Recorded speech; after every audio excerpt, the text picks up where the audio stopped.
بسم اللہ الرحمن الرحیم بسم اللہ الرحمن الرحیم والصلاة والسلام على اشرف الانبیاء والمرسلین اما بعد ولا يصح تعديل الخصم بقوله هو عدل أخطأ أو نسي فإن قال عدل صدق يثبت الحق وكفى واحد للتزكية وترجمة الشاهد والرسالة إلى المزكي والاثنان أحبط هذا عند أبي حنيفة وأبي يوسف رحمهما الله وأما عند محمد رحمه الله يجب الاثنان وهذا في تزكية السر أما في تزكية العلانية فقد قال الخصاف رحمه الله يجب الاثنان إجماعا لأنها في معنى الشهادة حتى لا تصح تزكية العلانية من العبد ولا بد أن يكون المزكي عدلا فلا تقبل تزكية الفاسق ومستور الحال ولمن سمع بيعا أو إقرارا أو حكم قاض أو رأى غصبا أو قتلا أن يشهد به وإن لم يشهد عليه فقوله أن يشهد به مبتدأ ولمن سمع خبره مقدما عليه وسماع البيع أنه قد سمع قول البائع بعت وقول المشتري اشتريت ويقول أشهد لا أشهدني أي في صورة لم يشهد المشهود عليه یا پھر فی صورت لم يشهد المشهود عليه ولا يشهد على الشهادة ما لم يشهد عليها فلا يشهد عليها من سمع شهادة شاهد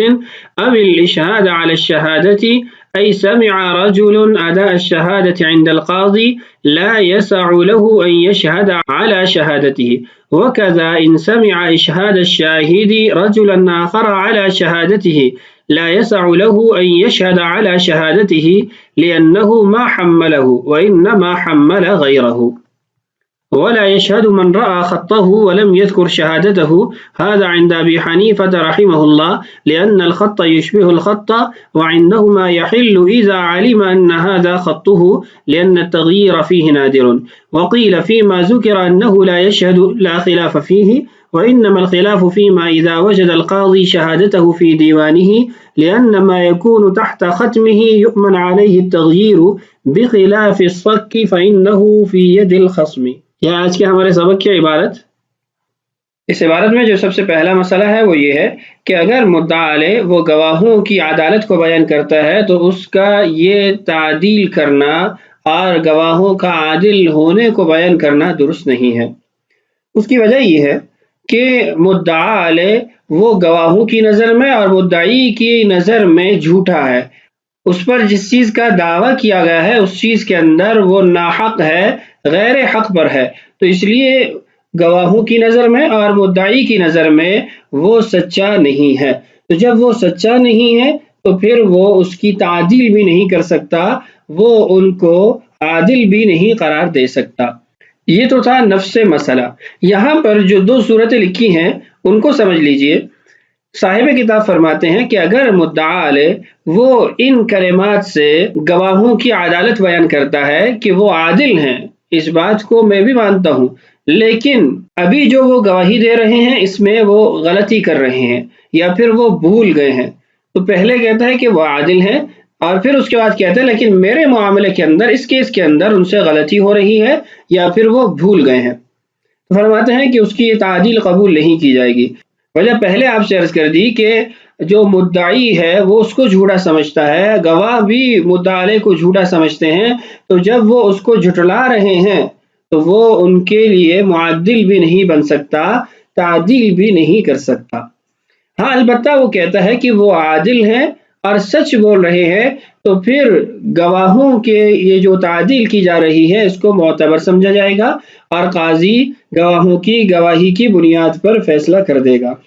اب یہاں سوال یہ پیدا ہوتا ہے کہ جب آپ تعدیل کو معتبر نہیں قرار دے رہے تو اس صورت کے اندر جس کے اندر وہ گواہوں کی مکمل طور پر تعدیل کر رہا ہے تو آپ اس کی اس تعدیل کو کیوں معتبر قرار دے رہے ہیں؟ تو اس کا جواب یہ ہے کہ جب اس نے کہا کہ یہ عادل ہیں اور سچ بول رہے ہیں، اس صورت کے اندر ہم تعدیل کی بنا پر فیصلہ نہیں کر رہے، بلکہ یہاں پر جو فیصلہ ہوگا وہ اس کے اقرار پر ہوگا کہ جب وہ خود کہہ رہا ہے کہ گواہ سچے ہیں، سچ بول رہے ہیں اور گواہ عادل ہیں، تو اس کی یہ تعدیل در حقیقت اپنی ذات پر اقرار ہے کہ میں اس کیس پر میں غیر حق پر ہوں، میں سچا نہیں ہوں، گواہ سچے ہیں، تو اس کے اس اقرار کی بنیاد پر مدعی کا حق ثابت ہو جائے گا اور قاضی اس کو اس کا حق دلوائے گا۔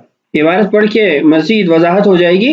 وَلَا يَصِحُ تَعْدِيلُ الْخَصْمِ، مدعا علیہ اگر گواہوں کی تعدیل کرتا ہے، عدالت کو بیان کرتا ہے، تو وہ درست نہیں ہوگا بِقَوْلِهِ، ان کلمات کے ساتھ، ہوا عدل، وہ عادل ہے، اخطأ او نسیہ، یعنی لیکنہ اخطأ او نسیہ فی امری، لیکن وہ غلطی کر رہا ہے اس گواہی کے اندر، یا پھر وہ بھول گیا ہے یہ گواہی۔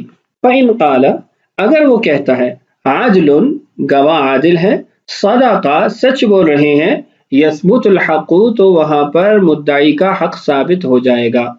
وجہ یہ ہے کہ یہاں وہ اقرار کر رہا ہے کہ گواہ سچے ہیں، تو گواہ سچے ہیں تو ان کی گواہی سچی ہے، گواہی سچی ہے تو مدعی سچا ہے، مدعی سچا ہے تو قاضی مدعی کے حق میں فیصلہ کر دے گا اور مدعی کا حق ثابت ہو جائے گا۔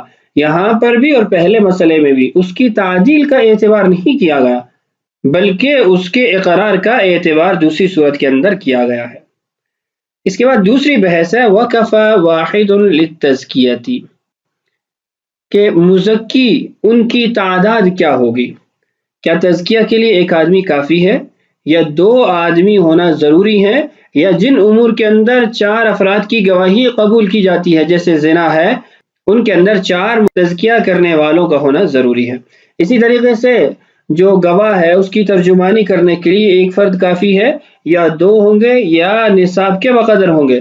اور والرسالۃ الی المزکی، اور تیسری چیز جو مزکی کی طرف قاضی کا خط لے کر جا رہا ہے وہ فرد واحد ہوگا، یا 2 ہوں گے، یا قدر نصاب ہوں گے۔ اس مسئلے کی 2 جزی بنے گی۔ پہلی جزی ہے کہ تزکیہ سری کے اندر تعداد کیا ہوگی، اور دوسری جزی ہے کہ تزکیہ علانیہ کے اندر کتنی تعداد ہوگی۔ تزکیہ سری کے اندر ائمہ کا اختلاف ہے۔ امام ابو حنیفہ اور امام ابو یوسف رحمہم اللہ فرماتے ہیں کہ ایک مزکی کافی ہے، گواہ کا ایک ترجمان کافی ہے، اور قاضی کا خط مزکی کی طرف لے جانے والا بھی ایک فرد کافی ہے۔ ہاں 2 ہوں تو اس میں احتیاط زیادہ ہے۔ امام محمد رحمہ اللہ فرماتے ہیں کہ 2 افراد کا ہونا یہ ضروری ہے، بلکہ وہ تو یہاں تک فرماتے ہیں کہ جن امور کے اندر 4 گواہوں کا ہونا ضروری ہے وہاں پر 4 مزکی ہونے چاہیے۔ ہدایت کی عبارت ہے قالوا یشترط الاربعۃ فی تزکیۃ شہود الزنا عند محمد رحمہ اللہ، امام محمد رحمہ اللہ کے نزدیک زنا کے گواہوں کا جو تزکیہ کیا جائے گا وہ 4 افراد کریں گے، اور یہ ان کے نزدیک واجب ہے، شرط ہے۔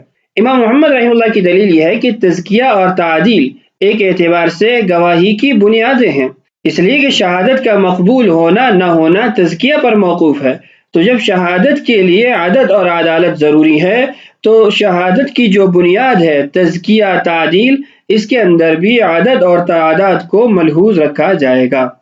اور امام محمد رحمہ اللہ کے مسلک کی ایک دلیل یہ بھی ہے کہ حدود و قصاص کے اندر جیسے گواہی صرف مرد کی قبول ہوتی ہے، ایسے ہی تزکیہ بھی صرف مرد کا قبول کیا جاتا ہے۔ تو جیسے وہاں پر گواہی کو بنیاد بنا کر مرد ہونے کو شرط قرار دیا تزکیہ کے اندر بھی اور گواہی کے اندر بھی، ایسے ہی یہاں پر تزکیہ کے لیے وہ شرط قائم رکھی جائے گی عدد اور عدالت کی جو گواہی کے لیے قائم کی جاتی ہے۔ شیخین رحمہ اللہ فرماتے ہیں کہ تزکیہ گواہی کے معنی میں نہیں ہے۔ اس کی دلیل یہ ہے کہ اگر تزکیہ گواہی کے معنی میں، شہادت کے معنی میں ہوتا تو شہادت کے اندر تو لفظ شہادت کا بولنا، کلمہ شہادت کا بولنا یہ شرط ہے، مجلس قضا یہ شرط ہے، لیکن تزکیہ سری کے اندر مجلس قضا مشروط نہیں ہے، اور ایسے ہی الفاظ شہادت بھی نہیں بولے جاتے۔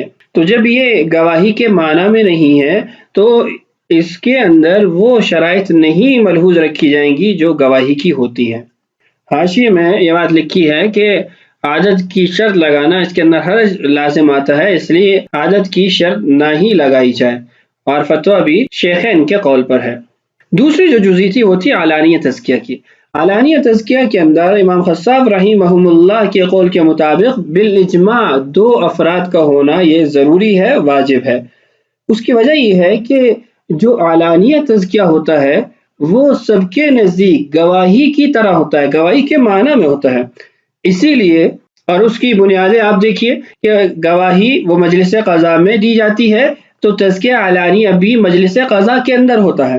غلام کی گواہی قبول نہیں کی جاتی تو علانیہ تزکیہ بھی غلام کا قبول نہیں کیا جاتا۔ باپ بیٹے کے لیے، بیٹا باپ کے لیے گواہی نہیں دے سکتا، تو بیٹا اور باپ ایک دوسرے کا تزکیہ علانیہ طور پر قاضی کی مجلس میں نہیں کر سکتے۔ تو علانیہ تزکیہ وہ گواہی کی طرح ہے بالاتفاق، اور سری جو تزکیہ ہے وہ امام محمد رحمہ اللہ کے نزدیک گواہی کی طرح ہے، جبکہ شیخین کے نزدیک وہ گواہی کی طرح نہیں ہے۔ عبارت پڑھ کر مزید مسئلے کو سمجھتے ہیں۔ وَكَفَى وَاحِدٌ لِلتَّزْكِيَةِ، تزکیہ کے لیے ایک آدمی کافی ہے۔ وَتَرْجَمَةِ الشَّاهِدِ، اور گواہ کی ترجمانی کے لیے بھی ایک فرد کافی ہے۔ وَالرِّسَالَةِ إِلَى الْمُزَكِّي، اور مزکی کی طرف جو قاضی کا خط لے جانے والا آدمی ہوگا وہ بھی ایک کافی ہے، اس کے اندر بھی دو ضروری نہیں ہے۔ وَالْإِثْنَانِ أَحْوَطُ، دو کا ہونا یہ زیادہ احتیاط ہے۔ هذا عند ابی حنیفہ وابی یوسف رحمہم اللہ، یہ امام ابو حنیفہ اور امام ابو یوسف رحمہم اللہ کا مسلک ہے۔ اس کے اوپر کچھ حاشیے کے اندر استشہادات بھی ہیں، آپ اس کو پڑھ لیجئے۔ وَأَمَّا عِنْدَ مُحَمَّدٍ رحمہ اللہ، اور امام محمد رحمہ اللہ کا مسلک یہ ہے، یجب الاثنان، دو مزکی کا، دو خط لے جانے والے افراد کا، اور دو ترجمان ہونے ضروری ہیں۔ وَهَذَا فِي تَزْكِيَةِ السِّرِّ، یہ جو تفصیلات تھیں یہ تزکیہ سری کے بارے میں تھیں، یعنی یہ اختلاف تزکیہ سری میں ہے۔ اما فی تزکیۃ العلانیہ، تزکیہ علانیہ میں، فقد قال الخصاف رحمہ اللہ، امام خصاف رحمہ اللہ فرماتے ہیں، یجب الاثنان اجماعا، دو آدمیوں کا ہونا بالاجماع ضروری ہے، واجب ہے۔ دلیل کیا ہے؟ لأنها فی معنی الشہادہ، تزکیہ علانیہ وہ گواہی کے معنی میں ہے۔ حتی لا تصح تزکیۃ العلانیۃ من العبد، اسی لیے تزکیہ علانیہ وہ غلام نہیں کر سکتا، غلام کا تزکیہ علانیہ درست نہیں ہے۔ اور میں نے آپ کو بتایا ایسے ہی جو افراد گواہی نہیں دے سکتے، چاہے وہ مطلقاً نہیں دے سکتے یا مخصوص حالات میں نہیں دے سکتے، وہ ان حالات کے اندر تزکیہ علانیہ بھی نہیں کر سکتے۔ وَلَا بُدَّ أَن يَكُونَ الْمُزَكِّي عَادِلًا، یہ دوسری بات ہو گئی کہ مزکی کا عادل ہونا بھی ضروری ہے، کیونکہ فاسق وہ معدل نہیں بن سکتا۔ فَلَا تُقْبَلُ تَزْكِيَةُ الْفَاسِقِ وَمَسْتُورِ الْحَالِ، فاسق کا یا مستور الحال، جس کا فسق یا عدل وہ واضح نہ ہو، اس کا تزکیہ قبول نہیں کیا جائے گا۔ اگلی بحث ہے، گواہ دو طرح سے بنتے ہیں۔ پہلا گواہ بننے کا طریقہ یہ ہے کہ آدمی کو گواہ بنایا جائے یا نہ بنایا جائے، سننے سے اور دیکھنے سے وہ خود ہی گواہ بن جاتا ہے۔ اور دوسری صورتیں وہ ہوتی ہیں جس کے اندر گواہ بنانا ضروری ہوتا ہے، یعنی جس کے لیے گواہی دی جا رہی ہے اس نے کہا ہو کہ آپ میرے گواہ بن جائیں۔ تو یہ دو قسمیں ہوتی ہیں۔ پہلے یہاں پر مصنف رحمہ اللہ نے ان چیزوں کو بیان کیا جن کے اندر بغیر گواہ بنائے بھی انسان گواہی دے سکتا ہے، تو اس کی عبارت پڑھتے ہیں۔ وَلِمَنْ سَمِعَ بیان، اور جس نے خرید و فروخت کے معاملے کو سنا، او اقراراً یا کسی چیز کے اقرار کو سنا، او حکم قاضٍ یا قاضی کے فیصلے کو سنا، او رعا غصباً یا کسی کی چیز غصب ہوتے ہوئے دیکھا کہ کوئی آدمی اس کی چیز کو غصب کر رہا ہے، او قتلاً یا قتل دیکھا، کوئی کسی کو قتل کر رہا ہے، ان یشہد بہ، وہ اس کی گواہی دے سکتا ہے۔ ان یشہد بہ یہ بتاویل مصدر ہو کر مبتدا ہے، اور لمن سمع بیعا او اقرارا او حکم قاض او رعا غصبا او قتلا، یہ تمام جملے خبر مقدم ہے۔ تو ترجمہ یہ ہوگا کہ ان یشہد بہ، کہ وہ گواہی دے، لمن سمع بیعا، جس نے خرید و فروخت کے معاملے کو سنا، او اقرار او حکم قاض او رعا غصبا او قتلا، آگے پورا جملہ۔ وَإِن لَمْ يُشْهَدْ عَلَيْهِ، اگرچہ اس کو اس معاملے کے اندر گواہ نہیں بنایا گیا، یعنی خریدار اور بیچنے والے نے اس کو یہ نہیں کہا کہ تم ہمارے گواہ بن جاؤ، یا جب ایک آدمی اقرار کر رہا تھا تو اس نے یہ نہیں کہا کہ تم گواہ رہو کہ میں یہ اقرار کر رہا ہوں، یا جس کے لیے اقرار کر رہا اس نے کہا ہو کہ تم گواہ رہنا کہ یہ اقرار کر رہا ہے، یہ یہاں پر شرط نہیں ہے۔ وہ گواہ بنائے نہ بنائے، مجرد فقط دیکھنے اور سننے سے یہ گواہ بن جائے گا۔ عبارت کی آگے وضاحت ہے۔ فَقَوْلُهُ أَن يَشْهَدَ بِهِ مبتدا، متن کے اندر جو یہ أن يشهد به کے کلمات ہیں یہ مبتدا ہے۔ وَلِمَنْ سَمِعَ، اور لمن سمع یہاں سے لے کر رأى غصبا او قتلا یہاں تک جملہ یہ خبر ہے، خبرہ مقدم علیہ، مبتدا پر مقدم خبر آئی ہے۔ آگے وضاحت ہے کہ سماع البیع سے کیا مراد ہے۔ وسماع البیع انہ قد سمع قول البائع بعت وقول المشتری اشتریت۔ بیع کو سننے کا مطلب یہ ہے کہ اس نے بائع کے قول کو سنا کہ میں نے بیچ دیا، اور مشتری کے قول کو سنا کہ میں نے خرید لیا۔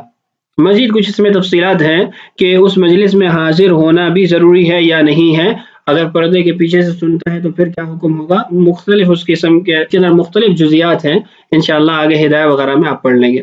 وَيَقُولُ اور وہ کہے گا، یعنی جب گواہی دے گا تو اس وقت کیا کلمات بولے گا، اشہد میں گواہی دیتا ہوں، لا اشہدنی یہ نہیں کہے گا کہ مجھے اس نے گواہ بنایا، یہ تو جھوٹ ہو جائے گا، اس نے تو گواہ نہیں بنایا، یہ تو خود گواہ بنا ہے اور اب جا کر وہاں پر اپنی گواہی ادا کرے گا۔ کب ای فی صورت لم یشہد المشہود علیہ، ایسی صورت میں جب اس کو مشہود علیہ پر یعنی جس چیز پر گواہی دے رہا ہے اس پر گواہ نہیں بنایا گیا۔ یہ جو جملہ ہے لم یشہد المشہود علیہ، اس کے معنی کے اندر اور تعبیر کے اندر مختلف طریقے اپنائے گئے ہیں کہ کیسے اس کا ترجمہ درست ہوگا۔ تو مختلف طریقوں سے اس عبارت کو حل کیا گیا۔ ایک طریقہ یہ اختیار کیا گیا کہ یہاں پر اصل میں جو عبارت ہے وہ ہے لم یشہدہ المشہود لہ علیہ، کہ مشہود لہو جس کے لیے وہ گواہی دے رہا ہے اس نے اس کو اس معاملے پر گواہ نہیں بنایا۔ اور بعض نے اسی عبارت کو باقی رکھتے ہوئے کچھ محذوفات نکالے ہیں، وہ فرماتے ہیں کہ لم یشہد المشہود لہ الشاہد علی المشہود علیہ، یہ بھی تقریباً وہی بات ہے کہ مشہود لہو نے گواہ کو مشہود علیہ پر گواہ نہیں بنایا، یعنی جس چیز پر وہ گواہی دے رہا ہے اس پر گواہ نہیں بنایا۔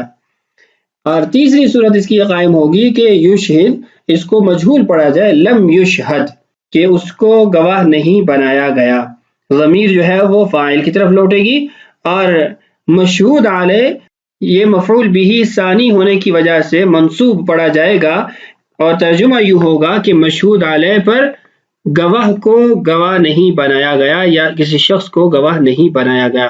بہرحال یہ مختلف صورتیں اس کے ترجمے کی قائم ہوتی ہیں۔ اس کے بعد وہ امور ہیں جن کے اندر جب تک گواہ نہ بنایا جائے تو انسان گواہی نہیں دے سکتا۔ فرماتے ہیں وَلَا يَشْهَدُ اور وہ گواہی نہیں دے گا عَلَى الشَّهَادَةِ گواہی پر مَا لَمْ يُشْهَدْ عَلَيْهَا جب تک اس کو اس گواہی پر گواہ نہ بنایا جائے۔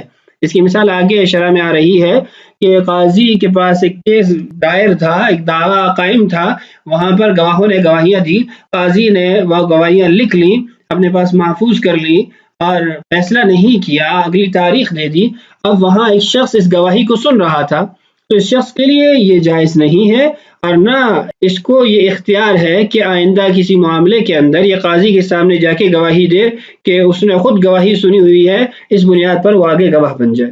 فَلَا يَشْهَدُ عَلَيْهَا مَنْ سَمِعَ شَهَادَةَ شَاهِدٍ تو گواہی نہیں دے گا جس نے گواہ کو گواہی دیتے ہوئے سنا۔ اس کی تفصیل آگے شرح کے اندر آ رہی ہے۔ أَوِ الْإِشْهَادَ عَلَى الشَّهَادَةِ یا پھر کسی کو گواہی پر گواہ بنایا جا رہا تھا، اس کو سن کر یہ آگے گواہی نہیں دے سکتا۔ ان دونوں صورتوں کی وضاحت آگے شرح میں موجود ہے، وہیں سے پڑھ کر اس کو سمجھتے ہیں۔ اَيْ سَمِعَ رَجُلٌ أَدَاءَ الشَّهَادَةِ عِنْدَ الْقَاضِي یہ پہلی صورت ہے من سمع الشہادہ۔ ایک آدمی نے سنا قاضی کے ہاں گواہی ادا کی جا رہی تھی، گواہی دی جا رہی تھی، لا یسع لہ تو اب اس کے لیے اس کی گنجائش نہیں ہے، جائز نہیں ہے، ان یشہد علی شہادتہ کہ وہ اس کی اس گواہی پر گواہی دے، یعنی اس نے گواہی کو سنا، اسی کو بنیاد بناتے ہوئے آئندہ وہ خود گواہ بن جائے اور آگے گواہی ادا کرے۔